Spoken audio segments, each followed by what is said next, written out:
Assalamualaikum teman-teman, seperti biasa sebelum mulai Mimin mendoakan semoga teman-teman semua selalu dalam keadaan sehat walafiat. Oke, kali ini kita akan melanjutkan Martial Master versi novel bagian 1240. Bagi yang baru bergabung, selamat bergabung, dan bagi yang belum subscribe dulu lah agar Mimin tambah semangat lagi nih bikin videonya. Oke, kalau sudah kita langsung masuk ke isi ceritanya.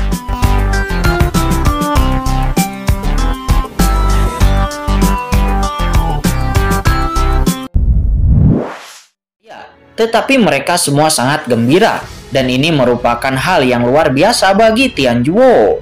Senggong Tianjun menerobos ranah supreme, dan kekuatan masa depan Tianjuo akan mengalami peningkatan besar dan perubahan kualitatif. Semuanya bangunlah, kata Senggong Tianjun seraya mengangkat tangannya. Tetapi sebelum kata-katanya jatuh, tiba-tiba dia menjulurkan tangannya. Apa? Di antara beberapa wakil ketua aula Tianjuo, Xing Jian Tianjun berteriak ngeri, dan tiba-tiba dia langsung dibawa ke tangannya oleh Senggong Tianjun. Tuan penguasa, pengrajin kuno Tianjun dan yang lainnya berubah warna dan berseru, dan mereka tidak tahu apa yang terjadi. Tuan Senggong Tianjun, kenapa kamu? Xing Jian Tianjun berkata dengan ngeri. Hahaha, apakah kamu masih ingin berpura-pura saat ini? Senggong Tianjun mencibir. Ketika Sugu Supreme memasuki dunia rahasia markas besar, alasan mengapa dia tidak mengambil langkah pertama adalah untuk melihat apakah selain Wending Tianjun, apakah masih ada mata-mata ras iblis tingkat wakil pemimpin Tianjuo. Sebelum Sugu Supreme menyerang Pulau Dewa Pengrajin, andaklah yang mengganggu pengrajin kuno Tianjun dan yang lainnya, dan formasi besar Pulau Dewa Pengrajin langsung hancur, bukan? Kata Senggong Tianjun. Mendengar itu, wajah Xing Jian Tianjun tiba-tiba menjadi pucat. Tak heran jika kami mendesak formasi besar, kami merasakan kekuatan pemblokiran datang. Ternyata itu kamu. Juotong Tianjun dan yang lainnya langsung marah dan berteriak dengan tajam. Senggong Tianjun akan langsung menekan Xing Jian Tianjun dan tidak akan memberinya kesempatan untuk membela diri.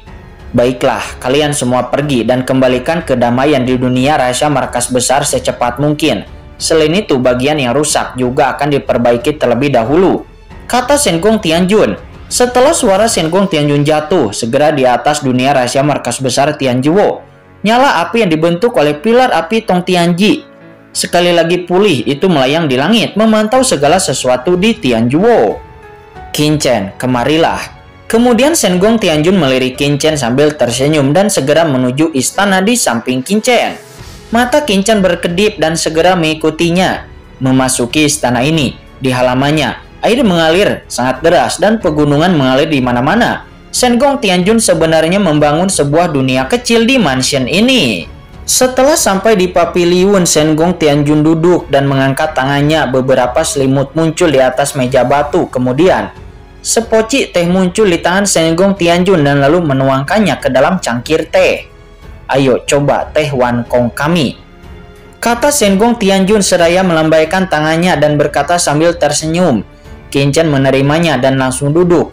Qin Chen meminum cangkir tehnya. Tiba-tiba Qin Chen segera merasa seolah-olah jiwanya telah dibasuh dan ada rasa transparansi mengalir ke seluruh tubuhnya. Rasa segar membumbung ke angkasa. Gemuruh dalam benak Qin Chen, keberuntungannya bergetar dan peraturannya melonjak. Seolah-olah dia melihat alam semesta terbuka dan segalanya mulai dimulai. Teh ini, kata Qin Chen, dia cukup kaget. Teh ini memang luar biasa. Qin Chen meletakkan cangkir tehnya. Qin Chen melengkungkan tangannya lalu berkata, saya berterima kasih kepada Senggong Tianjun karena telah membantu saya. Terima kasih. Seharusnya saya yang berterima kasih kepada Anda. Jika bukan karena Anda, bagaimana saya bisa menangkap ikan besar dan ras binatang purba luar angkasa ini? Ya, ras ini sudah netral selama bertahun-tahun. Tidak disangka ras ini berlindung kepada ras iblis, kata Senggong Tianjun. Matanya meledak dengan roh jahat, dan Qin Chen sepertinya melihat lautan darah dan kemudian abadi, dan langsung berubah menjadi dewa pembunuh. Napas yang kuat dari Senggong Tianjun ini menyebabkan Qin Chen berubah warna, dan jiwanya sangat tertekan. Senggong Tianjun pun terbangun, baru kemudian dia merasakan kehadiran Qin Chen dan segera dia mengurangi napas membunuhnya. Dia lalu tersenyum dan berkata, maaf, saya terlalu emosional. Qin Chen berkeringat dingin. Namun Shen Gong Tianjun ini memang sangat tidak normal sehingga dia bersembunyi di samping rumahnya. Karakter tua seperti itu, Qin Chen tidak berani meremehkannya. Guru Shen Gong Tianjun membuat lelucon, kata Qin Chen sambil tersenyum ringan. Tetapi ngomong-ngomong, kapan Anda menemukan saya? Kata Shen Gong Tianjun dengan tiba-tiba. Tuan Shen Gong Tianjun bercanda, bagaimana saya bisa mengetahui keberadaan Anda? Kata Qin Chen, dia buru-buru berkata. Mendengar itu Shen Gong Tianjun tersenyum. Kamu adalah orang yang sangat cerdas. Bukankah kamu tidak perlu berpura-pura? Kursi ini telah melindungi Anda selama berhari-hari di samping rumah Anda. Aku tahu bahwa jiwamu sangat kuat, kata Shen Gong Tianjun seraya tersenyum kepada Qin Chen. Qin Chen hanya mengerutkan kening dan dia hanya diam-diam berkata di dalam hatinya. Bagaimana Shen Gong Tianjun ini bisa tahu bahwa dia sudah curiga dari awal? Aku sudah lama mengamatimu. Jika Anda tidak memberitahu saya juga tahu bahwa Anda seharusnya meragukan ketika Anda mendapatkan harta sungai Wanjianhe di aula harta karun, kata Shen Gong Tianjun. Mendengar itu Qin Chen pun tersenyum. Yah, Qin Chen memang meragukannya pada saat itu. Namun pada saat itu dia hanya skeptis. Itu hanya beberapa spekulasi Qin Chen. Namun ketika dia mendapat mata penciptaan dan melihat jalan dao yang mengerikan di dunia rahasia markas besar Tianjuo, pada saat itu, selain banyak ahli teratas dalam Tianjuo, Qin Chen juga dengan jelas melihat jalan dao teratas yang melampaui para ahli seperti pengrajin kuno Tianjun. Kekuatan jalan dao besar ini sangat rahasia, tetapi itu masih terlihat di bawah mata penciptaan Qin Chen. Namun pada saat itu, Qin Chen hanya sedikit menebak-nebak. Namun ternyata jalan dao itu adalah milik dari Shen Gong Tianjun. Baru setelah Sugu Supreme menyerbu, Qin Chen diam-diam melepaskan mata penciptaan lagi. Dan Qin Chen merasakan kekuatan surga yang menakutkan di samping rumahnya. Dan Qin Chen tidak panik sama sekali. Tuan Shen Gong Tianjun ini sebenarnya mengintai di sisinya. Dan dia selalu memperhatikannya dari waktu ke waktu. Dan dia membuat semua orang tidak mengetahuinya. Dan orang ini memang terlalu berbahaya. Tetapi setelah mengalami saat ini, Qin Chen diam-diam merasa waspada. Klan iblis ini terlalu kuat untuk membunuhnya. Mereka bersedia mengekspos wakil pemimpin aula Tianjuo dan juga meminta klan binatang purba luar angkasa untuk melakukannya kepadanya. Dan jika bukan karena Shen Gong Tianjun, maka Qin Chen pasti akan dalam bahaya. Tentu saja, jika Qin Chen tidak melihat sesuatu dengan matanya, maka Qin Chen tidak akan berani mengambil resiko seperti itu. Saya tahu bahwa ras iblis ini akan mengambil tindakan terhadap Anda.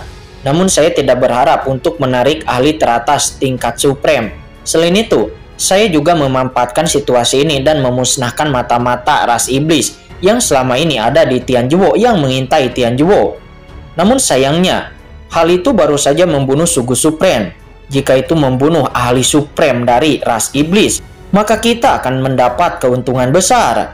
Kata Shen Gong Tianjun, dia masih menggelengkan kepalanya. Jelas dia masih sedikit menyesal. Mendengar itu, Qin Chen tidak bisa berkata-kata. Tuan Shen Gong Tianjun ini terlalu rakus, dan sekarang dia telah menjebak ahli supreme. Tetapi itu tidak cukup. Qin Chen masih memiliki keraguan di hatinya. Dia memandang Shen Gong Tianjun. Dia merutkan kening. Tuan Shen Gong Tianjun, apakah kamu bersembunyi karena aku? Kata Shen Gong Tianjun. Shen Gong Tianjun pun mengiyakan hal tersebut, dan dia telah membuat rencana ini dengan Xiao Yao Supreme. Tanpa diduga, kamu benar-benar hebat. Sebagai umpan, senang sekali bisa menangkap ikan sebesar itu secara langsung, kata Shen Gong Tianjun. Sial, Qin Chen tidak bisa berkata-kata.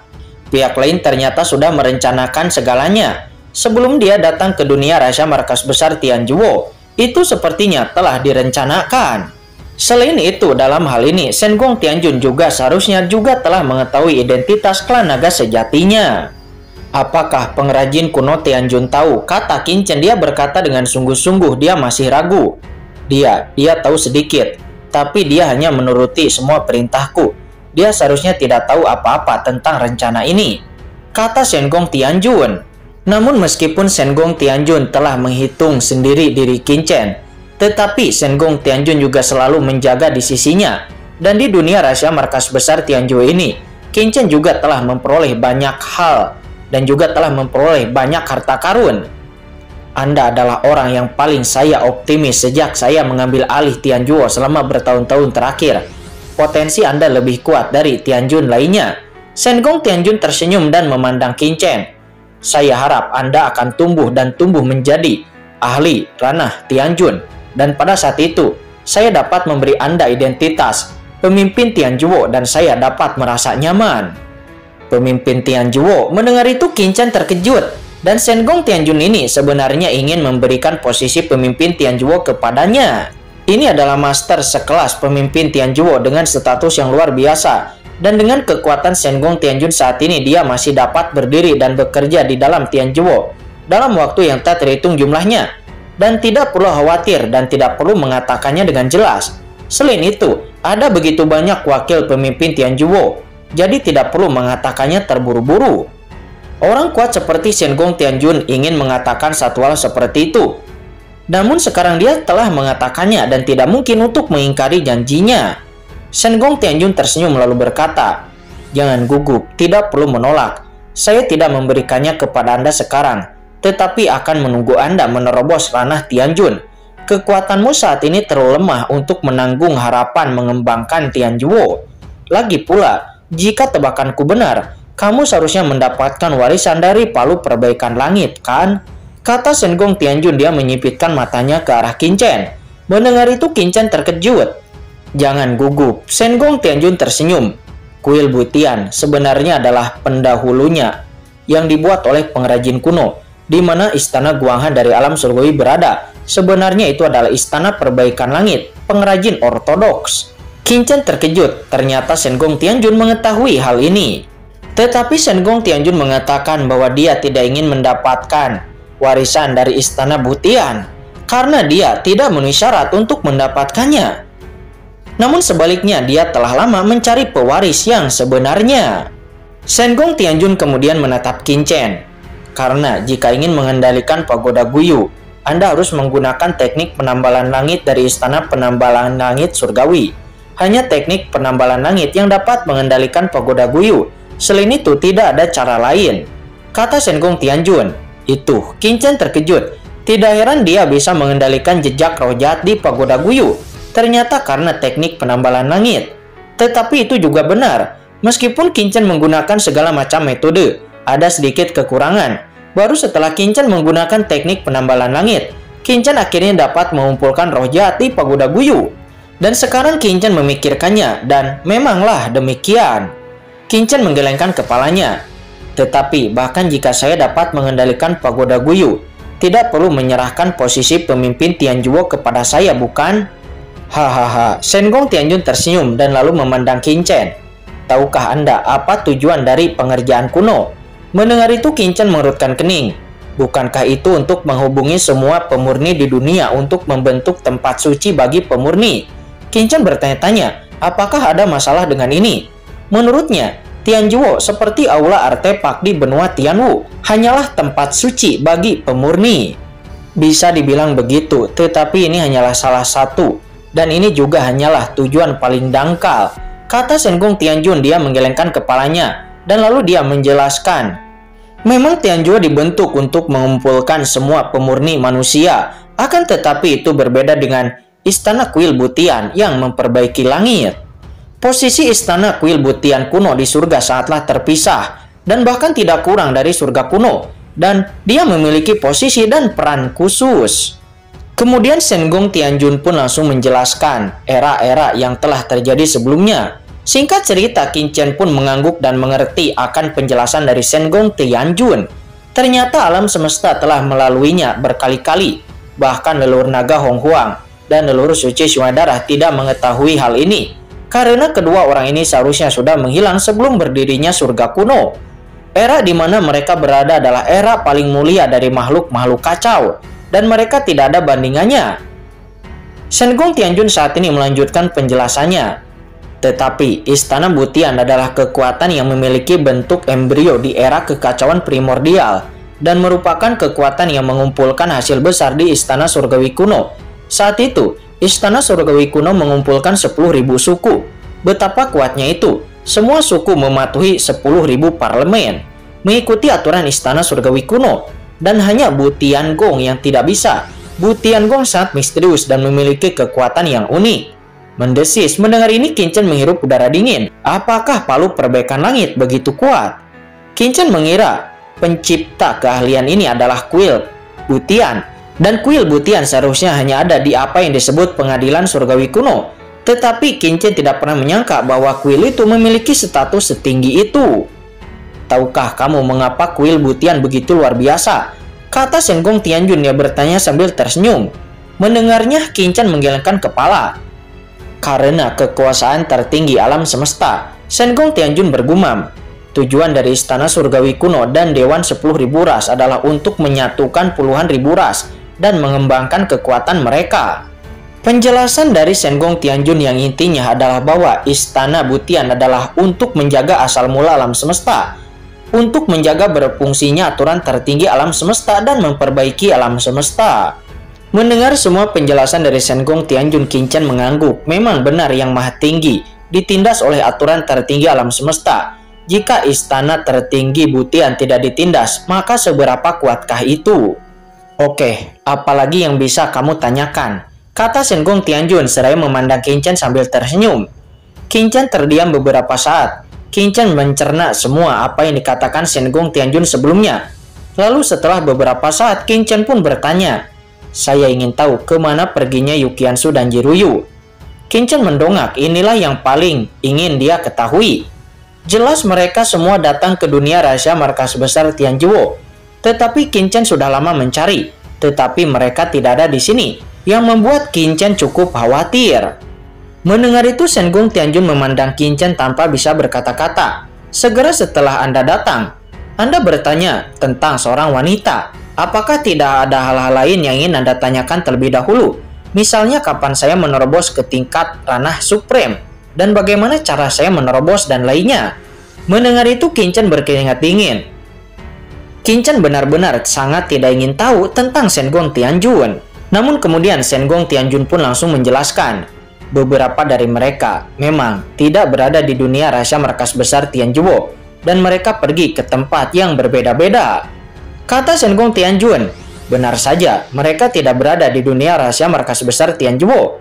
Qin Chen lalu menatap Shen Gong Tianjun. Lalu, kemana mereka pergi? Kata Qin Chen. Itu tergantung kepada siapa yang ingin Anda tanyakan terlebih dahulu, kata Shen Gong Tianjun. Qin Chen merasa sakit kepala. Tuan Shen Gong Tianjun ini benar-benar sulit. Jika bukan karena lawannya, Qin Chen ingin memukul Shen Gong Tianjun. Hahaha, oke, saya tidak akan menggodamu lagi. Kamu benar-benar membosankan. Saya pikir kamu berbeda dari yang lain. Tetapi sekarang tampaknya kamu juga seorang kayu. Setelah mengatakan itu, Shen Gong Tianjun pun tersenyum dan lalu berkata, pada awalnya, hanya ada 4 orang yang dibawa ke dunia rahasia markas besar Tianjuo. Mereka adalah Yu Qiansu, Jiruyu, Jiwuxu, dan seorang wanita lainnya yang bernama Qing Qiujiyi. Mari kita bicara tentang Yu Qiansu terlebih dahulu.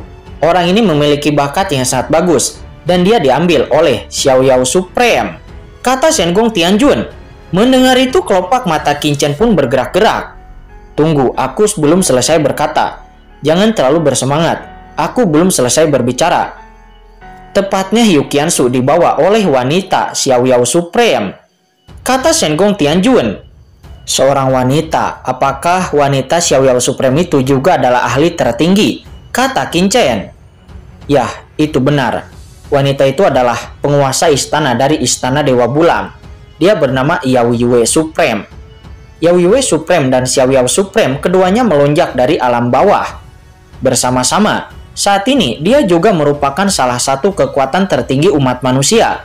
Namun dia jarang tampil ke depan umum. Oleh karena itu tidak banyak orang yang pernah melihatnya di alam semesta. Saya Tianjuo bisa dianggap sebagai kerjasama yang baik dengan Istana Dewa Bulan. Yu Qiansu, orang ini sangat berbakat dan sangat langka.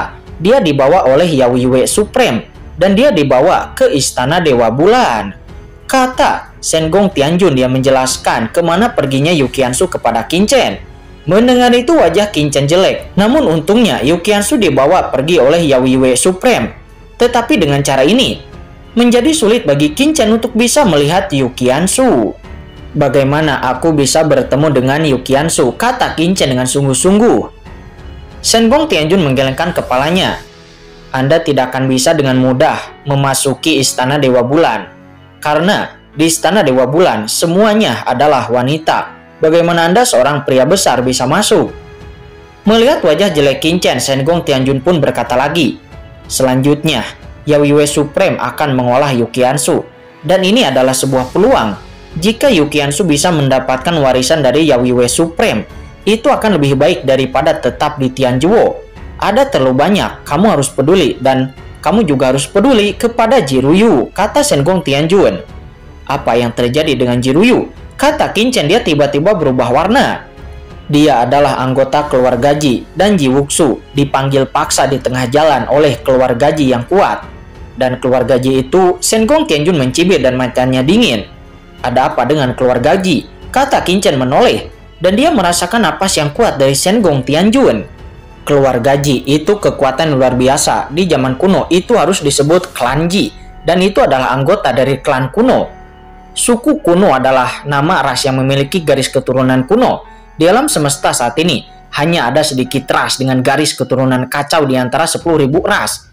Dan keluarga Ji adalah salah satunya. Namun karena keluarga Ji juga memiliki lebih banyak darah manusia, oleh karena itu keluarga Ji dapat dianggap sebagai bagian dari ras manusia saya. Mengatakan ini, Shen Gong Tianjun menyipitkan matanya. Di masa lalu, keluarga Ji berperang melawan keluarga Xiao, ras lain dalam ras kuno, untuk memperjuangkan kendali atas ras kuno. Namun mereka dikalahkan dan hampir jatuh. Tahun itu akhirnya keluarga Ji selamat. Namun sayangnya posisinya masih labil. Bahkan resiko jatuh selalu ada. Kemudian Jiruyu dibawa kembali ke keluarga Ji. Saya khawatir keluarga Ji memiliki pemikiran lain, kata Shen Gong Tianjun seraya memandang Qin Chen. Apa itu? Qin Chen merutkan kening. Shen Gong Tianjun tersenyum tipis. Saya pikir Jiruyu memiliki kekuatan dan pengembangan bakat yang luar biasa. Anda mengatakan bahwa karakter seperti itu muncul dalam sebuah keluarga. Apa yang akan dilakukan kepala keluarga agar keluarga tersebut meneruskannya? Kata Shen Gong Tianjun. Mendengar itu mata Qin Chen tiba-tiba menjadi dingin. Pernikahan. Dalam sekejap, napas yang sangat mengerikan memenuhi tubuh Qin Chen itu meledak dan tiba-tiba sangat mematikan. Faktanya, setelah bertemu Ji Wuxu di alam surga selatan, Qin Chen sudah merasa bahwa keluarga Ji tempat Ji Wuxu berada sangatlah ketat dan sangat ketat terhadap keluarga mereka. Namun jika keluarga Ji berani melakukan sesuatu kepada Jiruyu dan yang lainnya, maka Qin Chen pasti tidak akan memaafkan mereka. Ledakan. Dalam sekejap, Qin Chen tiba-tiba berdiri dengan kejam, matanya bersinar dengan cahaya yang sangat dingin dan juga mengerikan. Tuan Shen Gong Tianjun, tolong beritahu saya lokasi rumah keluarga Ji itu, kata Qin Chen. Pada saat ini niat membunuh yang tak ada habisnya terisi, dan dengan keras meja di depan Qin Chen pun hancur.